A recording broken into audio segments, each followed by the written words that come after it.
बोलो। यहाँ पे कुछ युवा हैं, उनसे भी पूछ लेते हैं हम।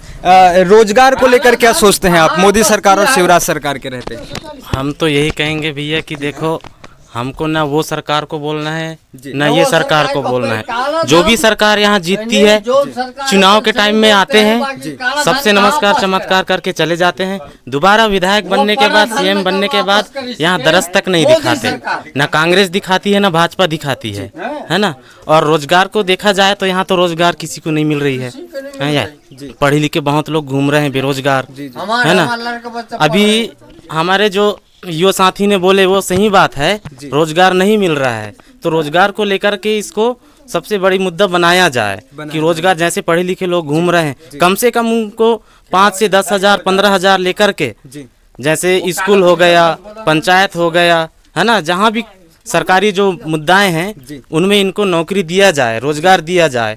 और जो कर्मचारियों को धनाधन जो सैलरी बढ़ा रहे हैं उनका कम से कम किया जाए, है ना। और वही सैलरी को इनमें बांटा जाए तो क्या है, रोजगार, हाँ रोजगार ये सब खत्म हो जाएगा। जी बिल्कुल। आगे हम बात करेंगे यहाँ पर। अंकल जी आप बताइए, इस बार कौन सी सरकार देखना चाह रहे हैं आप मध्य प्रदेश में? अब देखो, हम तो 18 वर्ष से देखते आ रहे हैं बीजेपी सरकार, और ना गांव का विकास हुआ, न कोई बेरोजगारों को रोजगार मिला, न स्कूलों की स्थिति भी वही है जो कि त्यों। अब सोचा जाए तो आज प्राइमरी से 8वीं तक ये फ्री पास हो रहे हैं। मध्याह्न भोजन और गणवेश देने से कोई फायदा नहीं है, पढ़ाई स्टिक होना चाहिए। जब तक नींव मजबूत नहीं होगी तब तक कोई किसी का भला नहीं हो सकता। आज 8वीं पास करके चले जाते हैं, 9वीं में जाएंगे तो कुछ नहीं आता। इसलिए हम शिक्षा की ओर भी ध्यान दें सरकार को, और बेरोजगार हैं उनको कुछ रोजगार मिले। इसलिए हम चाहते हैं, हम बदलाव चाहते हैं कि इस बार कम से कम कमलनाथ आए बस। और आदिवासियों के साथ जो दुर्व्यवहार बीजेपी सरकार के समय हो रही है, आपने देखा होगा। बड़ी बड़ी बातें मोदी जी करते हैं, शिवराज जी करते हैं कि बीजेपी के आने से आदिवासियों के जीवन स्तर में बदलाव आया है, इजाफा हुआ है, स्तर बढ़ा है। लेकिन आपने कुछ घटनाएं मध्य प्रदेश में भी देखी होगी। एक आदिवासी के ऊपर पेशाब कर दिया गया था, एक बुजुर्ग आदिवासी के ऊपर, और फिर बाद में जब ये खबर देश भर में चर्चा में बनी तो शिवराज सिंह चौहान ने उनको अपने ऑफिस में बुलाकर उनका सम्मान किया था, उनके साथ खाना भी खाया था। तो इस प्रकार से आप इन मुद्दों पर क्या कहना चाहेंगे जो आदिवासियों के साथ दुर्व्यवहार होता है? अब देखो, हम आदिवासियों के लिए जो सोचा जाए तो आदिवासियों के ही ऊपर सबसे ज्यादा अत्याचार हो। जी बिल्कुल। अत्याचार आदिवासियों के ऊपर क्यों हो रहा है? आदिवासियों के लिए कोई सरकार सही नहीं है। अब सोचा जाए, आदिवासियों जल जंगल जमीन, अब तो बोल तो रहे हैं कि जल जंगल जमीन आदिवासियों का है। ये पूर्वजों से चले आ रहा है कि आदिवासी ही ये जल जंगल जमीन और ये पृथ्वी का एक मुखिया माना गया था। आज उनका कोई अस्तित्व नहीं है। अब सोचा जाए तो जल जंगल जमीन जो भी जरूरत की चीज है वो आदिवासियों को नहीं मिल पा रहा है, जबकि उन्होंने ही बचा के रखा था। आदिवासी ही बचा के रखे। आज जंगल भी है तो आदिवासियों का ही देन है। आदिवासी अगर नहीं रहते तो आज जंगल भी नहीं। कई सरकार आए बेच भी, अब देखो यहाँ हमारा कान्हा खींच ली है जी। कहाँ? कान्हा जो गढ़ी क्षेत्र में है, वहाँ विदेशी लोग आते हैं और वहाँ से आदिवासियों खदेड़ा जा रहा है, निकाला जा रहा है। तो आदिवासियों, हाँ, जीव जंतु जंगली जानवरों का संरक्षण हो रहा है। मानव जो आदिवासी लोगों का बाहर की ओर रास्ता दिखाया जाए। अब देखा जाए तो हमारे लिए तो बीजेपी सरकार, तो हम बदलाव चाहते हैं कि हम इस बार कांग्रेस सरकार लाएंगे। जी बिल्कुल। अगर बीजेपी सरकार आदिवासियों का हित चाहती तो शासन प्रशासन में भागीदारी SC/ST का बढ़ाने के लिए भी कुछ उपाय करती और जाति जनगणना भी करवाती। लेकिन इन सब चीज़ों पर मोदी जी जो हैं चुप्पी साध लेते हैं, शिवराज जी भी चुप्पी साध लेते हैं। आप वर्तमान में देखेंगे तो जाति जनगणना एक बड़ा मुद्दा है। भैया अभी कुछ न्यूज़ सुन रहे थे, तो भैया जाति जनगणना को लेकर के क्या विचार है? भारत में जाति जनगणना होनी चाहिए? कितने आदिवासी हैं, कितने दलित हैं, कितने शोषित हैं, कितने ओबीसी हैं, इन सब की पड़ताल होनी चाहिए कि नहीं होनी चाहिए? होनी चाहिए ना। जाति जनगणना के आधार पे ही क्या है, जितने भी गवर्नमेंट जॉब निकलते हैं उसके आधार पे भर्ती होगा। ये बगैर जाति जनगणना के ये सब घोटाला, कई व्यापम घोटाला, कई तो घोटाला करते रहे, ये जाति गणना से सब दूर हो जाएंगे और जो बेरोजगार है उनको रोजगार मिल जाएगा। जी, तो होना चाहिए जाति जनगणना। तो जी बिल्कुल होना चाहिए। अभी बिहार सरकार ने अपना जाति जनगणना रिलीज कर दिया है वहां पर, और अभी छत्तीसगढ़ में भी जो है प्रियंका गांधी जो आई थी अभी, उन्होंने, कांग्रेस ने वहां वादा किया है कि हमारी सरकार बनेगी तो जाति जनगणना करवाएंगे। तो इस प्रकार से जाति जनगणना मध्य प्रदेश में भी होना चाहिए, और बीजेपी सरकार हो या कांग्रेस, कोई भी इसको जाति जनगणना को एक मुद्दा बना करके, इसको चुनावी मुद्दा बना करके केवल लॉलीपॉप नहीं ना दे, इसको वास्तविकता जमीन पर उतार करके जनगणना की जाए। आदिवासियों की संख्या कितनी है, दलितों की संख्या कितनी है, ओबीसी की संख्या कितनी है, इसकी सही पड़ताल हो, सही जांच हो, और शासन प्रशासन में एससी एसटी और ओबीसी की जो भागीदारी कम है उसको भी सुनिश्चित किया जाए। ये हम सब आदिवासी भाइयों की भी गुहार है, और सरकार से अनुरोध है कि वो आदिवासियों की संख्या बताए और उनकी शासन प्रशासन में भागीदारी, क्योंकि आप जैसे देखेंगे आप सभी आदिवासी भाई हैं, अनुसूचित जनजाति से आते हैं, एसटी कैटेगरी से आते हैं।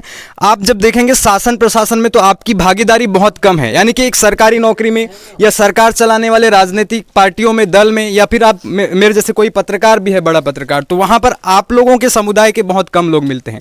इसके कारण सरकार है जो आप लोगों को अभी तक मतलब नकारात्मक भाव से देखी है, आपके उत्थान के लिए कोई उचित कार्यक्रम नहीं चला पाई है। जी बिल्कुल, इस पर आप अपना रोष व्यक्त कर सकते हैं, सरकार से नाराजगियां व्यक्त कर सकते हैं। जी, मैं ये बोल रहा था फर्स्ट पे जी, मोदी सरकार जी, जो अपना लोकसभा पे भाषण दिया, जी, हर घर में एक नौकरी, काला धन लाएंगे 15 लाख हर खाता में डालेंगे।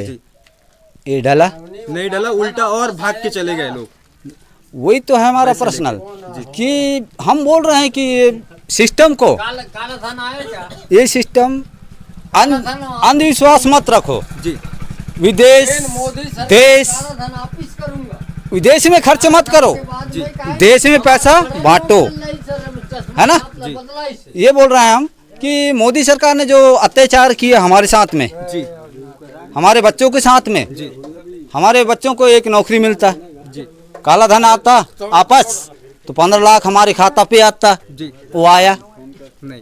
किसी पूरे भारत देश में पूछो, मीडिया वाले हो आप जी, तो किसके खाता में आया है 15 लाख रुपए? नहीं आया, किसके खाते में नहीं आया? नहीं आया। आपके में आया होगा? नहीं आया। आया होगा ना, तुम तो प्रचार कर रहे हो ना भैया। नहीं, मैं अरे प्रचार ऐसा नहीं, हम तो बहस करेंगे। नहीं, मैं हम सरकार से भी, योगी से, मोदी से, शिवराज से, सभी से। आप बोलो कि तुम्हारे खाते में 15 लाख आया क्या? मुझे तो मोदी विरोधी कहा जाता है, क्योंकि नहीं, सवाल खड़ा करता हूँ। नहीं, वो तुम विरोधी नहीं हो, तुम उनके भक्त हो। नहीं, मैं भक्त। अरे हमारे जो चैनल आता है ना कांग्रेस का जी, उस पे तुम आधा काटते हो आधा दिखाते हो। हाँ, ये क्या है सिस्टम? बाकी मीडिया कर रही है ना, तो नहीं, सभी मीडिया कर रहे हैं। मैं ये आपको ये बोल रहा हूँ कि 15 लाख रुपए अभी जी, हमारे खाता में सभी गरीबियों को जी, वो मोदी डालना चाहिए जी, और बेरोजगारी देश से हटना चाहिए, और एक कर्मचारी का तनख्वाह मोदी सरकार देता है, कर्मचारियों का तनख्वाह जी, हर प्राइमरी स्कूल में 5 मास्टर रहना चाहिए। बिल्कुल। आज एक टीचर है हमारे यहाँ जी, उसका बच्चा जा रहा है इंग्लिश मीडियम, और गरीब के बच्चा जा रहा है कहाँ? प्राइमरी में। खाओ दलिया और जाओ घर, और उनका टिफिन अलग और हमारा गरीब के बच्चा का टिफिन अलग। वहाँ जाते हैं वो इंग्लिश मीडियम में, वो क्या होता है? आज दिल्ली पे केजरीवाल ने सही नियम किया था, उसके साथ में अत्याचार कर रहा है वो मोदी ने, केजरीवाल जी के साथ जी, के सब नेताओं को अंदर करवा रहा है, वो भ्रष्टाचार करा रहा है जी, हैं? लालू प्रसाद यादव जी सही काम किया था, उसके साथ में भ्रष्टाचार कर रहा है, अभी ईडी सीबीआई भेज रहा है। पूरे ऐसे नहीं हो रहा ना जी, सिस्टम पे अपने देश को ऐसे चलाना है। अपने बाहर देश में वहाँ मत करो, देश में खर्चा करो। बाहर के यहाँ प्रधानमंत्री आ रहे हैं, कितने पैसा खर्चा हो रहा है हमारे देश की? पूरा पैसा खर्चा, कितना खर्चा हो रहा है? वो G20 वाले करोड़ रुपए खर्चा हो गया, पूरे देश के बुला रहा है। वो पैसा आदि गरीब जनता को देता, तो देश का भला होता कि नहीं जी बिल्कुल है? जी मोदी जी ने पढ़े लिखे नहीं है नहीं, वो लोगों को चकमा दे रहे हैं। देखो क्या बोल रहे हैं, मैं चाय बेचा हूँ। कब बेचे हो तुम? उसका मीडिया वाले को बुलवाओ और दिखाओ कब बेचे हो। आरएस के पूरा काम किए हैं वो, है ना। आरएस देश विरोधी है जी देश विरोधी है आरएस। जी आप ये बताओ मेरे को कि हमारा देश, जब हमारा देश बटा जी तो हिंदुस्तान पाकिस्तान, है ना, तो यहाँ जो मुसलमान हैं उनको पहले छटा देना था ना उसी समय। उसी टाइम में। अभी बोल रहे हैं कि राम मंदिर, तो ये मंदिर, तो सभी तो पूजा कर रहे हैं भैया जी पूजा तो हर मंदिर में कर रहे हैं, है ना। देशभक्ति हम हैं, वो नहीं है। वो परिवार तोड़ने वाले व्यक्ति हैं, है ना। वो परिवार तोड़ने वाले हैं। मुसलमानों को यहाँ पहले से भगाने देना था, पहले भगाना था। देश आजाद हुआ था उस टाइम में। तो हमारा जो शासन था कांग्रेस की, है ना, उस टाइम में वो सब भाईचारा पे चलना है। ये पूरे सिस्टम बना हमारा भारत देश पे। अब ये बोल रहे हैं कि ये करना है तो वो करना है, हिंदू विरोधी नहीं हो सकता। और हिंदुस्तान सभी को जोड़ के ही चलना है, ठीक। तो बिल्कुल इस प्रकार से इस क्षेत्र में, बैहर विधानसभा वाले क्षेत्र में, यहाँ के युवा नाराज हैं, यहाँ के पेरेंट्स नाराज हैं। बच्चों को अच्छी शिक्षा नहीं मिल रही है, युवाओं को अच्छा रोजगार नहीं मिल रहा है, जबकि रोजगार के साधन यहाँ पर हैं। बड़ा एशिया का सबसे बड़ा मलाजखंड माइंस यहाँ पर, जहाँ तांबे का उत्खनन हो रहा है। ओकुआ माइंस यहाँ पर है, जहाँ पर खनिज निकाले जा रहे हैं। यहाँ पर भी अगर यहाँ के स्थानीय युवाओं को रोजगार दिया जाएगा, अगर प्रशिक्षित नहीं है तो उनको प्रशिक्षण देने के बाद रोजगार दिया जाएगा, तो यहाँ पर रोजगार की समस्या हल हो जाएगी। इस ओर मध्य प्रदेश सरकार और मोदी सरकार को ध्यान देना चाहिए।